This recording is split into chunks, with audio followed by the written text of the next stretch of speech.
아, 우리가 어릴 때 참 미술 시간에 그림을 참 많이 그립니다. 저도 초등학교 때 많은 그림들을 그려봤는데 그 중에서 빼놓지 않고 그리는 그림이 있습니다. 내가 커서 장차 무엇이 될까?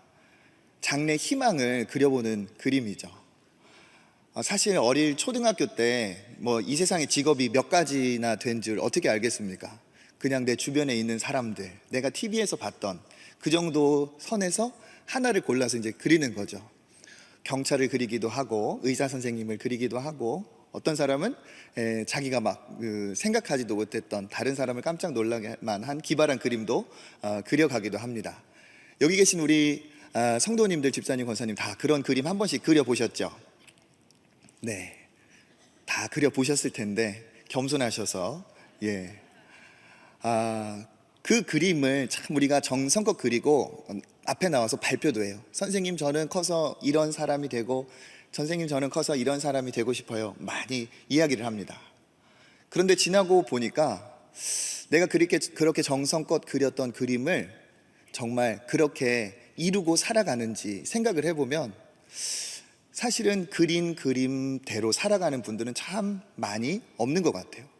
저 역시도 제가 초등학교 때 목사가 되는 그림을 막 그려가지고 강대상에 서가지고 막 손을 올리고 막 축도하는 그림을 그리고 제가 그랬던 게 절대 아니거든요. 그런데 하나님이 은혜를 주셔서 어느덧 이렇게 자리에 세우시고 또 목회자로 부름받아 사명을 감당하게 되었습니다. 이건 저만의 일이 아니고 여기 계신 분들 아마 공감을 하시는 걸 거예요. 제 아이도 이제 초등학생으로 막 학교에서 그림을 많이 그리는데 앞으로 오늘은 이 그림을 그렸다, 내일은 저 그림을 그렸다, 계속 수시로 바뀌고 있어요. 그렇지만 우리가 어릴 초등학교 때는 그렇게 철없이 그리고 싶은 것 아무 계산 없이 그리지만 사실 초등학교를 지나서 중학교, 고등학교를 넘어가면서도 우리 마음 안에는 내 미래에 대한 그림을 누구든지 다 그리고 있습니다. 내 가정에 대한 미래, 내 자녀에 대한 미래, 내 개인의 어떠한 미래에 대한 그 그림을 다 그리고 있어요. 크면 클수록 또 성장하면 성장할수록 조금 더 실현 가능성이 있고 조금 더 계산을 해서 내가 이룰 수 있을 법한, 그리고 내가 그릴 수 있는 가장 멋진 그림을 마음속에 그려서 그것을 품고 살아가죠.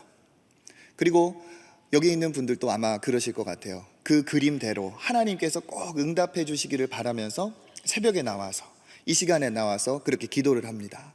하나님, 이러한 내 마음에 품은 그 그림들이 정말 하나님 응답되게 해주십시오. 하나님 도와주십시오. 꼭 이렇게 되기를 소망합니다 하면서 우리는 우리 마음속에 있는 그림을 품고 그렇게 기도합니다.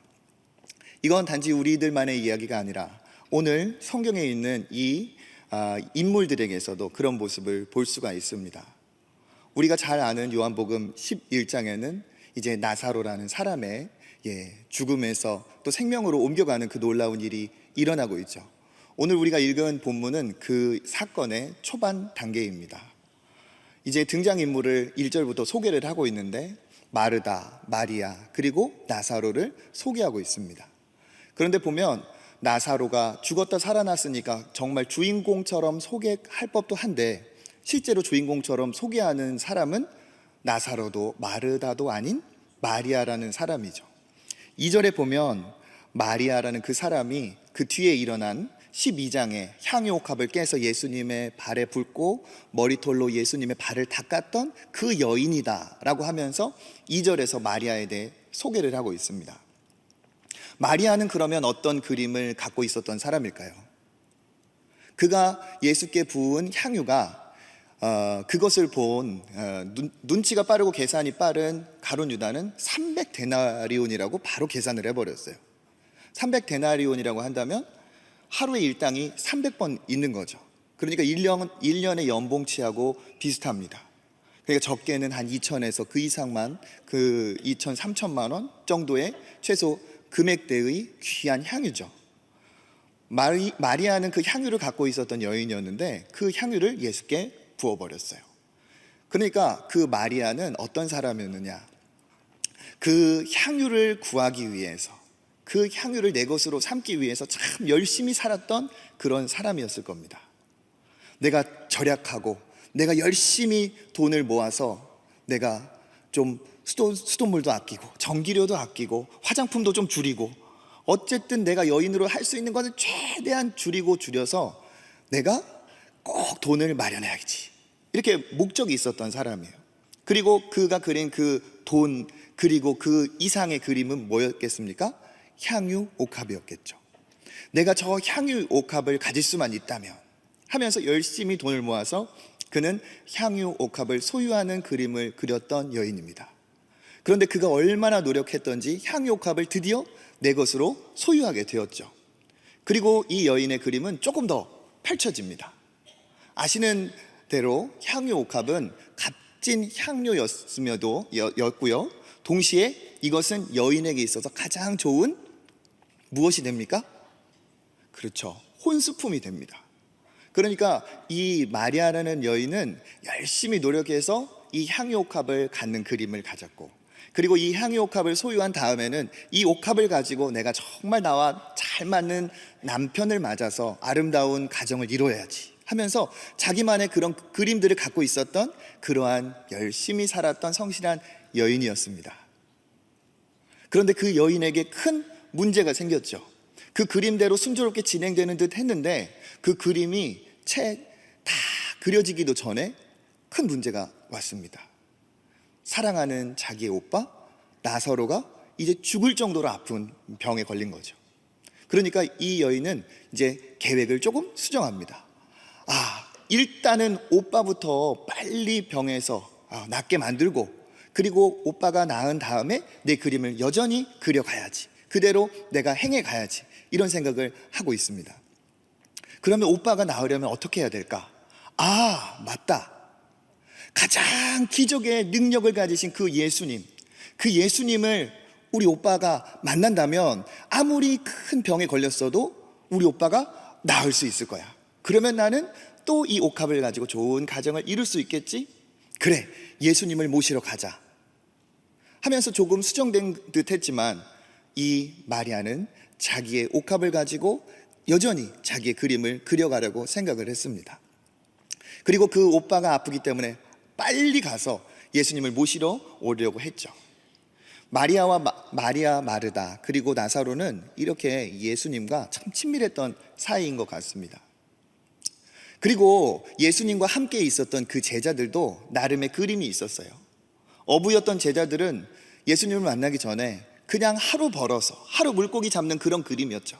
내가 열심히 그물질을 해서 물고기를 잡으면 하루 배불리 먹고 또 내일 또 하나님 또 내가 바라는 대로 이 물고기를 잡고 내가 또 배불리 먹고, 이 정도 그림이었을 것 같습니다. 세리였던 마태는 로마에 자기가 그 세금을 징수하면서 동족들에게 눈총을 받고 모욕을 당하면서라도 내가 이렇게 먹고 살고 내가 돈을 벌고 그래서 안정된 삶을 원하는 것이 아마 세리 마태의 그림이었을 수도 있습니다. 열심당원이었던 시몬이라는 사람은 로마의 압제에 있는 자기 백성들을 어떻게 해서든지 다시 한번 일으켜서 로마의 압제에서 벗어나는 그런 일을 꿈꿨던 그런 그림을 가진 제자였습니다. 여러 제자들이 자기 각자의 자기 삶에서 그림을 갖고 있었죠. 그런데 이들이 예수님을 만난 다음에는 그 그림이 점점 하나로 합쳐지면서 하나의 그림이 되어갑니다. 예수님이 이렇게 겪어보니까 보통 분이 아니신 거예요. 오병이어의 기적을 일으키기도 하시고 엄청난 병자들을 일으키기도 하시고 기적의 주인공인 예수님과 함께하면서 이들은 생각이 바뀌어요. 내가 예전에는 먹고 사는 거 그 정도 생각했는데 아니다. 내가 이분 끝까지 따라가다 보면 이분이 언젠가 왕으로 등극하실 것이고 나는 좌, 나는 우, 거기에서 한 자리 차지하고 내가 진짜 명예도 돈도 다 누릴 수 있는 그런 자리가 언젠가 나한테 오겠지? 제자들은 그러면서 이제 그 꿈이 더 커지고 자기가 뭔가 정말 안정되고 큰 자리를 얻고자 하는 그런 꿈을, 그런 그림을 그려갑니다. 이 다른 그림들을 가진 그 사이에서 그럼 예수님은 어떤 그림을 그리고 계셨을까요? 예수님이 말씀을 하십니다. 4절에 보면 그 나사로가 아프다는 얘기를 들으시고 난 다음에 이렇게 말씀하시죠. 예수께서 들으시고 이르시되 이 병은 죽을 병이 아니라 하나님의 영광을 위함이요 하나님의 아들이 이로 말미암아 영광을 받게 하려 함이라. 예수님의 그림은 조금 다르셨습니다. 예수님은 나사로의 병을 뭐라고 말씀하시느냐, 진짜 죽을 것처럼 아파가지고 자기를 급하게 데리고 온 그 사람들, 그 상황 안에서 예수님은 이 병은 죽을 병이 아니라고 단호하게 말씀을 하시죠. 이 병은 죽을 병이 아니다. 그러면서 그 다음에 제자들과 마리아, 마르다가 말했던, 그들이 꿈꿨던 그림과는 차원이 다른 그런 이야기를 하시죠. 이 병은 하나님의 영광을 위함이요 하나님의 아들이 그로 말미암아 영광을 받게 하려 함이라. 저쪽 베다니에서 지금 나사로가 아파가지고 병들어서 지금 죽어가게 되어 있는데, 이 상황에서 예수님은 무슨 딴소리를 하시는 것 같아요. 거기에 병든 그 사람이 아픈 걸로 말미암아서 하나님이 영광을 받으신다. 하나님만 영광을 받으시는 것이 아니라 예수님까지도, 하나님의 아들 예수까지도 영광을 받으시게 된다. 그러면서 15절에 보면 그 출발하시면서 이렇게 얘기하시죠. 기쁜 마음으로, 이제 나사로가 사실은 이 시점에는 죽은 상황이거든요. 예수님이 나사로가 죽었다는 걸 아실까요? 모르실까요? 그렇죠. 지금 아신 상황에서 가는 거예요. 근데 예수께서 뭐라고 말씀하시느냐, 내가 거기 있지 아니한 것을 너희를 위하여 기뻐하노니 이는 너희로 믿게 하려 함이라. 나사로가 지금 죽었는데 예수께서 기뻐하시면서 내가 너희를 위해 기뻐한다. 내가 너희를 위해 기뻐하는 까닭은 내가 너희로 믿게 할 수 있는 그 기회를 얻었기 때문이다. 이렇게 말씀을 하십니다. 그 내용과 연이어서 우리가 이 내용을 살펴보면 그런 것이죠. 예수님은 나사로가 그의 육신이 죽는다는 사실을 분명히 알고 계셨습니다. 그리고 예수께서 지금 출발하는 그 시점에 이미 나사로가 죽은 지 하루 이틀 지났다는 사실도 알고 계십니다. 그런데 예수님 뭐라고 말씀하십니까? 이 병은 죽을 병이 아니다. 하나님의 영광을 위함이다. 하나님의 아들까지 영광을 받게 한다. 너희들이 믿게 되리라. 무슨 말씀이에요? 예수께서는 먼저 알고 계셨고, 먼저 예수님은 결단하신 거죠. 예수님은 의도하신 바가 있습니다. 뭐예요? 예수님이 그곳에 갔을 때 그 죽은 나사로를 무덤에서 살릴 것을 예수님은 이미 알고 계셨고 이미 의도하고 계셨다는 거예요. 그를 통해서 어떤 일이 벌어집니까? 죽은 자가 살아나는 그 놀라운 기적으로 말미암아서 누가 영광을 받게 되는 겁니까? 그렇죠. 그 놀라운 기적을 행하게 하신 그 하나님께서 영광을 받으시는 겁니다. 그리고 하나님께서 보내신 그 죽음을 이길 권세를 가지신 부활의 그 예수님이 그 죽음을 실제로 이기는 그 광경을 보면서 그 아들도 영광을 받게 되는 것이죠. 이뿐이 아니라 그 주변에 있는 사람들은 어떻게 생각하고 있습니까? 마리아는요, 빨리 예수님이 오셔서 이 오빠를 낫게 해주셨으면 좋겠다. 이미 예수께서 그 즈음에는 참 많은 병자들을 고쳐주셔서 예수님이 이미 유명한 의사 선생님으로 소문이 난 상황입니다. 그러니까 이들이 예수님을 모시러 했던 거죠. 그런데 한계가 있습니다. 예수님에 대한 믿음이 있어요. 근데 한계가 있습니다. 무슨 한계죠? 예수님을 알고 믿기는 하는데 그 수준이 다르다는 거죠. 그들이 예수님을 믿는 수준은 어떤 것이냐? 살아있는 사람이 조금 아플 때, 불구의 몸으로 있을 때, 그가 병에 들어있을 때 예수님이 고쳐주신 그것으로 말미암아서 예수님은 대단한 의사 선생님이다. 그는 못 고칠 병이 없다. 이러한 믿음을 그들이 갖고 있는 거죠. 그런데 예수님은 그 정도의 수준이 아니시죠. 예수님은 어떤 분이십니까? 우리를 죄와 사망에서 건지실 부활의 주님인 줄 믿습니다. 예수님은 이 수준을 이제는 드러내시고자 하는 그 뜻, 그 의도, 이거를 갖고 가신 겁니다. 그래서 예수님이 어떻게 하시죠? 거기에서 그 나사로를 살리심으로 말미암아서 하나님이 영광을 받으시고 예수께서 영광을 받으시고 그 주변의 사람들은 이제 생각이 달라지는 겁니다. 믿음이 생기는 거죠. 어떤 일이 벌어집니까? 이분이 대단한 줄은 알았지. 이분이 대단한 의사 선생님인 줄은 알았지.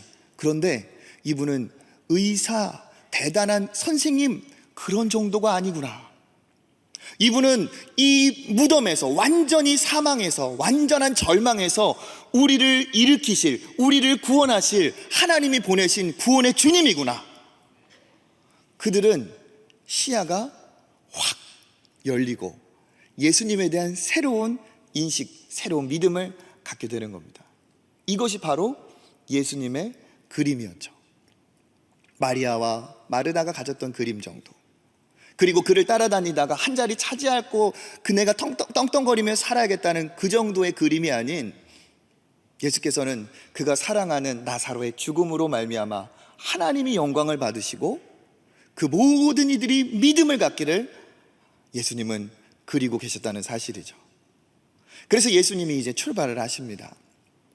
예수께서 출발을 하실 때 이들이, 이제 제자들이 자기의 생각과 예수님이 다른 그림을 갖고 움직이는 것 때문에 이제 갈등이 벌어질 수밖에 없습니다. 이들은 자기의 삶이 중요하고 자기의 목숨이 중요하고 안정된 자기의 가정이 중요한 거죠. 그러니까 예수께서 가겠다 말씀을 하실 때 이들은 만류합니다. 그게 7절과 8절이죠. 그 후에 제자들에게 이르시되 유대로 다시 가자 하시니 제자들이 말하되 랍비여, 방금도 유대인들이 돌로 치려 하였는데 또 거기로 가시려니까. 예수님, 선생님, 우리 진짜 죽을 위기를 넘겨서 여기에서 지금 겨우 목숨을 유지하고 있는데 거기 가면 예루살렘, 베다니가 예루살렘 근처 아닙니까? 유대인들이 바글바글한데 우리를 죽이려 하는데 거기로 왜 가십니까? 예수님의 길을, 예수님의 그림을 막는 거예요. 그러자 예수께서는 그 의지를 꺾지 않으시고 또 한 번 이야기를 하십니다. 11절부터 한번 14절까지 제가 한번 읽어보겠습니다. 이 말씀을 하신 후에 또 이르시되 우리 친구 나사로가 잠들었도다. 그러나 내가 깨우러 가노라. 제자들이 이르되 주여, 잠들었으면 낫겠나이다. 잠자는 사람이 잠들었으면 회복하고 일어날 수도 있는 거죠. 잠들었으면 낫겠나이다 하더라. 13절, 예수는 그의 죽음을 가리켜 말씀하신 것이나 그들은 잠들어 쉬는 것을 가리켜 말씀하신 줄 생각하는지라. 이에 예수께서 밝히 이르시되 나사로가 죽었느니라. 예수님은 그를 죽음에서 살리실 거기 때문에 그의 죽음을 뭐라고 표현하셨어요? 잠자고 있다 라고 표현을 했습니다. 그런데 그 예수님의 그 놀라운 능력, 예수님의 그 그림을 알지 못하는 이 제자들은 자기 수준에서 또 생각을 하는 거죠. 자기의 안전도 중요하고 예수님이 말씀하신 그 놀라운 진리 앞에 그 무지함을 드러내고 있습니다. 예수님, 잠들었으면 이제 한잠 푹 자고 나면 그 사람 일어나겠는데요? 그때 예수께서 말씀하시죠. 그 사람 죽었다. 그때 제자들의 얼굴 표정을 한번 상상을 해보세요. 잠든 사람 이제 일어나고 병에서 나을 수 있겠는데요? 내 친구 나사로가 죽었느니라. 에? 잔다면서요? 죽었다. 근데 왜 잔다고 했었어요? 잠들었기 때문이죠. 에? 죽었다면서요? 죽은 자를 살리실 그 예수님의 놀라운 능력과 스케일을 알지 못하는 이들은 계속 혼란스러울 겁니다. 그러면서 어쨌든 예수께서 가시니까 어떻게 하겠어요? 끝까지 따라다녀야, 죽을 위기도 같이 넘겨야 한 자리 차지할 것 아니겠습니까? 따라가는 거예요. 가보니까 이제 이미 나사로가 죽은 지 사흘이 지났어요. 이제 4일이 되었죠. 그러니까 이제 사랑하는 오빠가 죽은 이 안타까운 여인들이 예수님을 찾아와서 예수께 이제 하소연을 하는 거죠. 원망을 합니다. 21절에서 마르다가, 32절에서 마리아가 이야기합니다. 주께서 여기 계셨다면 내 오라버니가 죽지 않았을 겁니다. 마리아도 똑같이 다른 장소에서 예수님을 그 이후에 만나 이야기하죠. 이르되 주께서 여기 계셨다면 내 오라버니가 죽지 아니하였겠나이다. 마르다와 마리아 모두 똑같은 말을 반복하고 있습니다. 이게 바로 그들이 알고 있는 예수에 대한 지식이고 그들이 생각한 그림의 수준이라는 거예요. 예수님이 죽기 전에 오셔서 우리 오빠를 살리는 그 그림, 그 정도 수준. 근데 그 그림이 어떻게 되었습니까? 지금 깨져버린 거예요.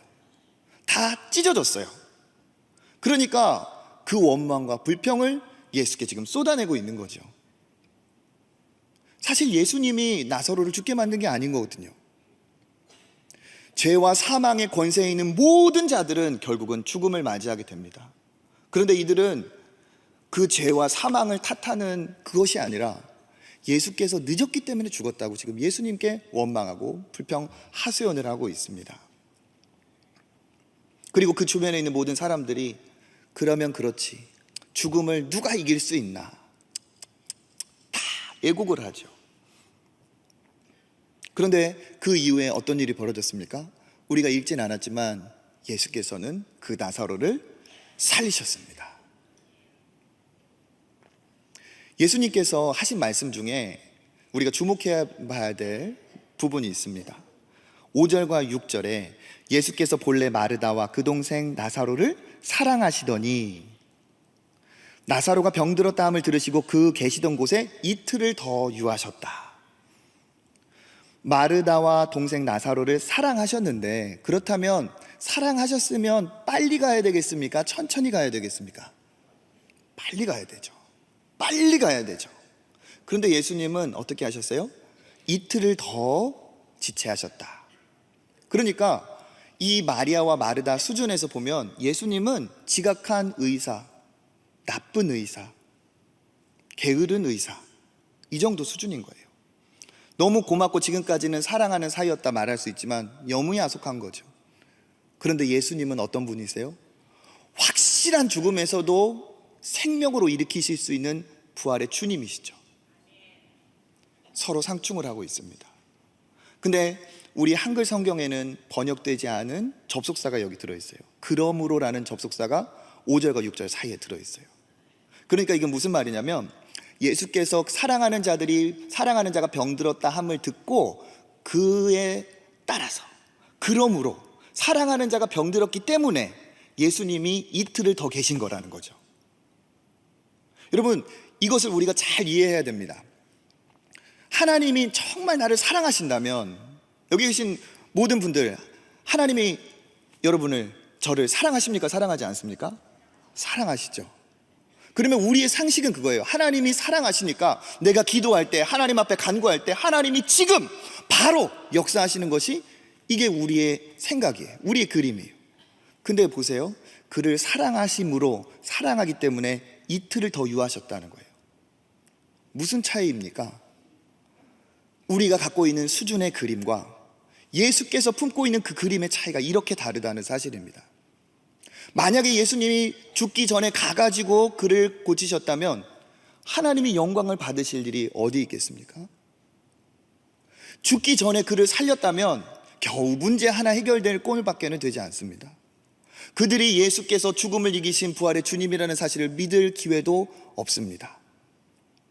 근데 예수님은 어떻게 하셨어요? 참 너무 놀랍죠. 그들을 사랑하기 때문에 예수님은 그들을 완전히 모든 소망이 사라지기를 기다렸다가 그 모든 절망, 모든 소망이 사라진 그 상황에서도 모든 것을 회복시킬 수 있는 그 능력의 주님이라는 사실을 그 사랑하는 자들에게 보여주신 거예요. 그 나사로를 너무 사랑하시기 때문에 예수님이 부활하시기도 전에 그를 부활의 증인으로 하나님이 세우신 거예요. 이거는 내가 시름시름 앓던 병을 하나 나았다는 이 정도하고는 수준이 다릅니다. 그러니까 예수님이 그를 얼마나 사랑하셨는지, 그 가정을 얼마나 사랑하셨는지, 예수님은 문제 하나 해결되고 그 가정에 웃음꽃이 피는 것 물론 중요하죠. 근데 하나님은 예수님이 갖고 계신 그 수준의 그림은 그것을 훨씬 능가했다는 거예요. 그들만의 문제 해결이 아니라 예수가 그리스도이심을 나타내 보여주는 통로로 그들을 사용하셨다는 사실입니다. 그리고 그 모든 주변에 있는 사람들과 모든 제자들까지도 예수가 누구신지 밝히 알게 하는 그 통로로 그 가정을 삼으셨다는 거예요. 우리가 이것을 기억해야 될 줄 믿습니다. 우리는 자칫 생각하면 예수님이 나를 사랑하시는 게 맞는데, 하나님이 나를 사랑하시는 게 맞는데 왜 하나님은 내 기도를 들어주지 않으실까? 내가 지금 딱 데드라인이 딱 임박해서 하나님이 이때 여기까지, 오늘까지, 내일까지 분명히 응답을 해주셔야 되는데 그 작은 소망까지도 사라지도록 왜 하나님은 아무 미동도 하지 않으실까? 마치 죽어가는 그 나사로를 보며, 오빠를 보면서 발을 동동 구르면서 빨리 예수님이 오셔야 될 텐데, 오빠 숨이 떨어지기 전에 예수님이 오셔야 될 텐데 발을 동동 구르는 그 여인들처럼 우리도 그런 상황을 맞닥뜨릴 때가 있다는 사실이에요. 근데 우리는 여기에서 절대 오해하면 안 됩니다. 하나님은 나를 사랑하지 않으시나 봐. 하나님은 나를 버리셨나 봐. 하나님은 내 기도에 관심이 없으신가 봐. 그러니까 이 작은 소망 하나까지도 다 사라질 때까지 아무 일도 없는 거지. 사실은 그게 아니라는 말이죠. 나사로를 사랑한다는 말이 3절에도 나오고요, 나사로와 마르다, 마리아를 사랑하던 말이 그 다음 절 5절에 또 나와요. 그리고 또 다음 보면 사랑하는 자가 지금 죽었다 또 얘기 나옵니다. 여러분, 이 복음서가 어떤 복음서예요? 요한복음입니다. 예수께서 사랑하는 자라는 표현은 굉장히 특별한 거예요, 요한복음에서. 왜냐하면 요한복음을 지은 요한이라는 그 사도는 자기 자신을 지칭할 때 어떻게 지칭했느냐, 나 요한이 이렇게 쓰지 않았어요. 요한복음 안에서 어떻게 썼을까요? 그렇죠,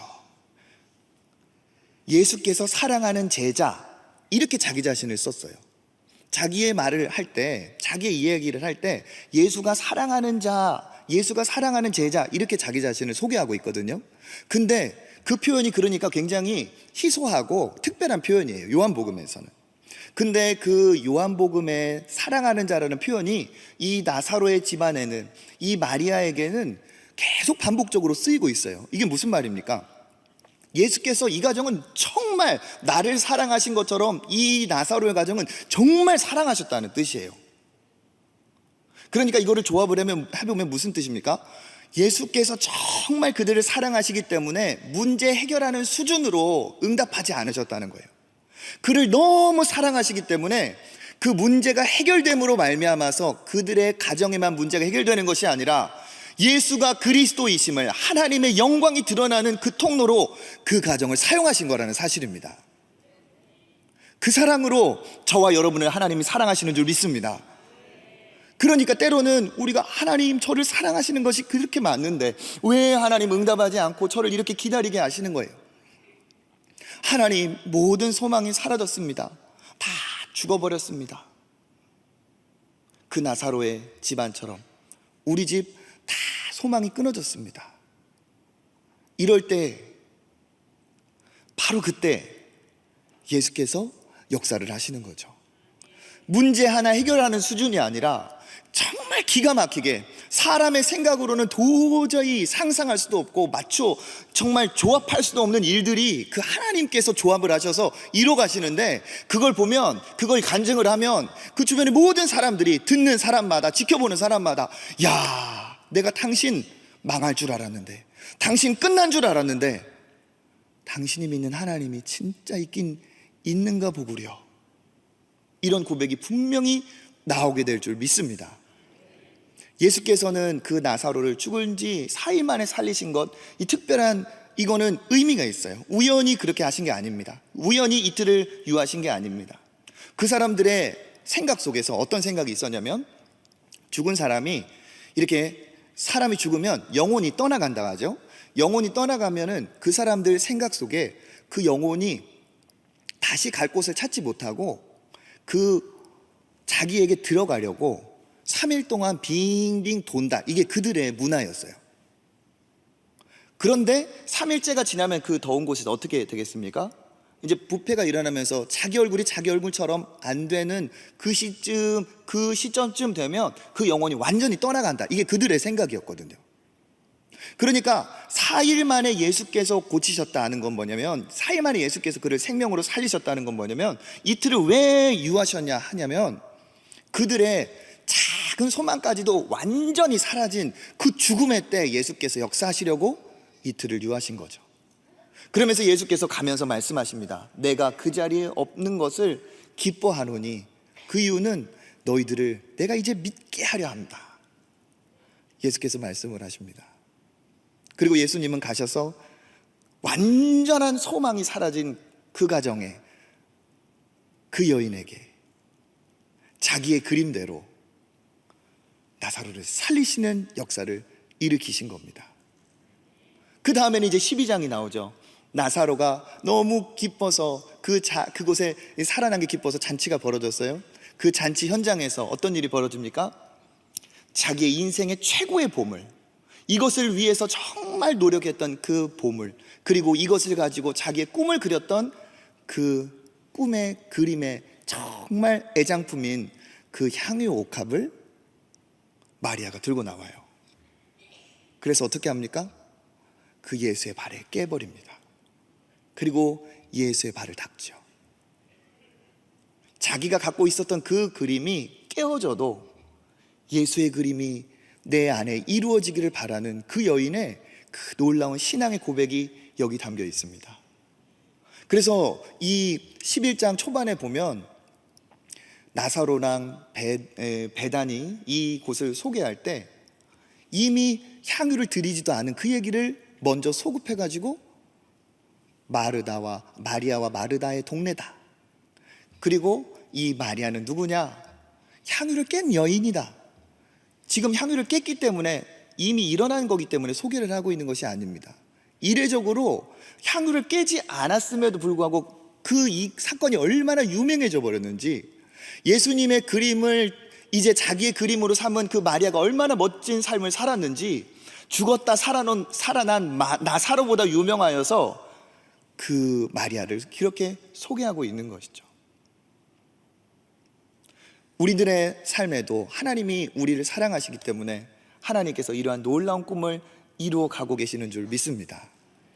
그래서 우리가 분명히 우리의 믿음의 자세를 더 공고히 해야 될 줄 믿습니다. 내 뜻대로, 내 그림대로 이루어지지 않는다 할지라도 우리는 괜찮다 할 줄 알아야 돼요. 왜? 내 그림은 찢어지고 깨어질지 몰라도 나를 향한 더 좋은 하나님의 그림은 분명히 존재하고 있기 때문에 그렇죠. 하나님, 내 그림이 이러이러합니다. 그러니까 꼭 이렇게 해주셔야 됩니다. 굳이 이렇게 기도하지 않아도 좋아요.